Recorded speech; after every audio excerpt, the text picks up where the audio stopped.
শেষ বেলায় উইকেট হারিয়ে কিছুটা অস্বস্তি। তারপরও সিলেট টেস্টের দ্বিতীয় দিনটি বাংলাদেশের। টাইগার বোলারদের দাপটে প্রথম ইনিংসে পাকিস্তান অল আউট 232 রানে। প্রথম ইনিংসে 46 রানের লিড নিয়ে ব্যাটিংয়ে নেমে দিন শেষে বাংলাদেশের সংগ্রহ 3 উইকেটে 110 রান। এরই মধ্যে নাজমুল হোসেন শান্তর দল এগিয়ে আছে 156 রানে। মনির হোসেন খানের ডেস্ক রিপোর্ট। দিনের খেলার শেষ ওভার খুররম শাহজাদের বলে রিজওয়ানের তালুবন্দী মুমিনুল হক। তৃতীয় উইকেটের পতনের পরপরই বেল ফেলে দিনের খেলা শেষ করার ঘোষণা আম্পায়ারদের। শেষ বলটা বাদে দিনটি বাংলাদেশের। প্রথম ইনিংসে 46 রানের লিড। দ্বিতীয় ইনিংসে আক্রমণাত্মক টাইগাররা তানজিদ তামিমের বিদায়ের পরও ওয়ানডে স্টাইলে ব্যাটিং। টানা 3 ইনিংসে ব্যর্থতার পর হাসল মাহমুদুল হাসান জয়ের ব্যাট। 58 বলে ছুলেন 50-র ল্যান্ডমার্ক। মুমিনুলের সঙ্গে 76 রানের জুটি। তবে অতি আক্রমণের খেসারত দিয়ে 52তেই থেমেছেন জয়। টাইগারদের স্কোরবোর্ডে 17 রান এসেছে 136 বলে। শেষ বিকেলে মুমিনুল শান্ত কিছুটা ধীর।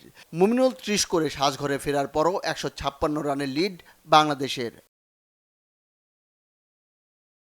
লিটন দাসের সেঞ্চুরি দিয়েছে বোলারদের লড়াইয়ের রসদ। পেস স্পিনের যুগলবন্দিতে যা ভালো মতোই কাজে লাগিয়েছেন টাইগার বোলাররা। ম্যানিন গ্রিনদের 10 উইকেটের 5টি পেয়েছেন পেসাররা, 5টি গেছে ঘূর্ণিতে।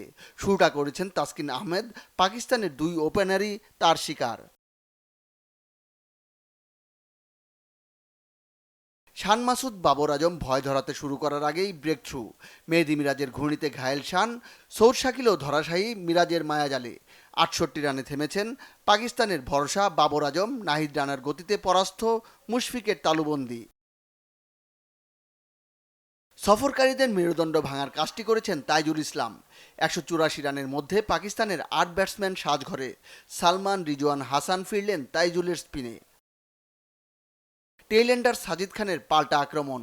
ছক্কা চারে 38 তার। পাকিস্তানের স্কোর 200 পার। সময় হলো বিস্ময় বালক নাহিদ রানার জ্বলে ওঠার। শেষ দুটি শিকার টাইগার গতি তারকার।